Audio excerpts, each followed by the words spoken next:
McLaren are not the only team that have been doing some upgrading to this car. Mercedes are finally bringing upgrades. They're finally bringing upgrades. We're heading into round 7, if I'm not mistaken, of this Formula One calendar. They have not upgraded this car in any substantial way at all this season, and yet still remain in second place in the Constructors' Championship. Bringing floor upgrades, diffuser upgrades, and they're going to continue to bring upgrades between Imola through Canada. 105 points back to McLaren. Do you think Mercedes has any shot? I mean, Mercedes definitely is always going to be in the running. Yeah?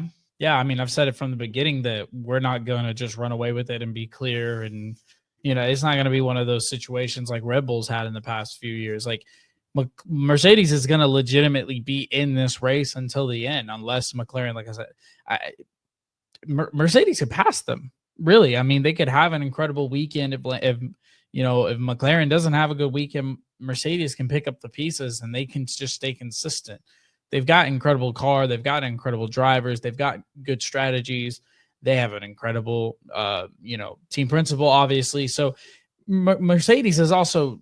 They've been here. They've done this. They know how to win. Toto knows how to win. Kimi is a winner. Maybe not at F1 yet, but he's a winner. And George has been under the shadows of Lewis for his entire career. Like, they know how to win. They know what they're doing. This isn't their first stop of, championship level driving. So I'm never going to discount Mercedes for any reason at all. I think that they're going to stay in the fight for sure. Yeah. I mean, Mercedes I think they have a shot. They're so far the only team this year among the big 4 major constructors between McLaren, Red Bull, Ferrari, and themselves that have yet to take a top step. And I think that is something worth noting. They are absolutely striving towards something, but the comments that like Toto Wolff has made media-wise over the last few weeks and throughout this season is they feel a lot more confident in this car than they did in last year's car. And last year's car ended up winning 4 races, winning in Austria, kind of having one land in their laps. Could have been a McLaren day, but Max Verstappen decided to get a little more acquainted with your front wing. But getting the win in Austria, but then getting the one in Silverstone, being able to compete squarely with the McLarens at that point. The win in Las Vegas, probably the most dominant win I think they've had in quite some time. And even then at the time, they didn't understand how they won that race.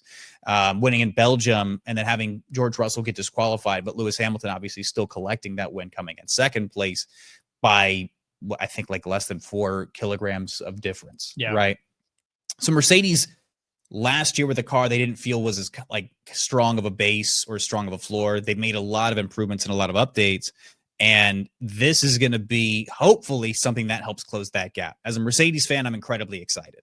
I want to see this team hopefully performing well. George Russell's been on the podium, I think the most of any driver this season, but still has no wins. Antonelli grabbed the team's first pole in Miami and was just 600ths away from getting pole again in the feature race. So Antonelli obviously has the stuff. Oh, he's definitely got the stuff. He's shown that so far. And he's only 18. Like the only thing at this level I think that's slowing him down is not having the familiarity of F1. Just the reps. Yeah, getting reps. The reps in an F1 car is the only thing that's slowing him down. He's going to get better over time. Yeah. So, however, the race pace has been like the biggest thing that's killed Mercedes, though. Is you might have a fantastic one lap that can compete for pole, but the actual race pace itself kind of just falls away. Yeah. Saw that in Jeddah, saw that in Miami. We've seen it throughout the entire season, really. But I want to also segue, speaking of George and speaking of Kimi, who do you think is going to win a race first this season between those two?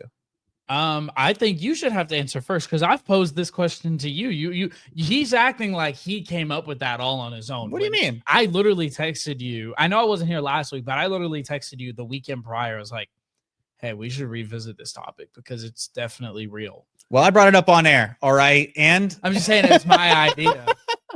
So you answer first. But no, it's an important question. And win a race. Yeah, winning a race, taking the top step in any of the formats. I mean, overall, push comes to shove. Right now, it's going to be George.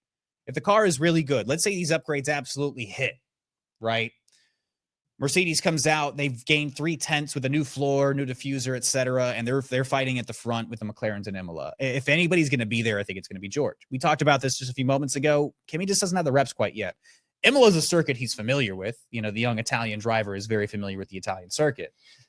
But he's been here. He's done that before. Yeah. Miami, he grabbed the sprint pole, but he'd never raced in Miami.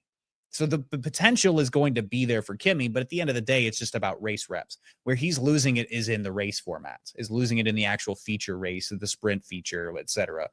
He's losing it against some of the best competition in the world. But on a one lap, the kid's fantastic. George has the one lap pace to be up there competing with the big boys, and he has the stability of being an experienced F1 driver, having been there, having done that for a bit longer, to actually compete and win races on his own too. Yeah, I would agree with you. I think, though, the fun conversation would be, I think Kimi, it's George. Yeah, the clickbait is going to be that Kimi's going to absolutely win a race before. Could he do it?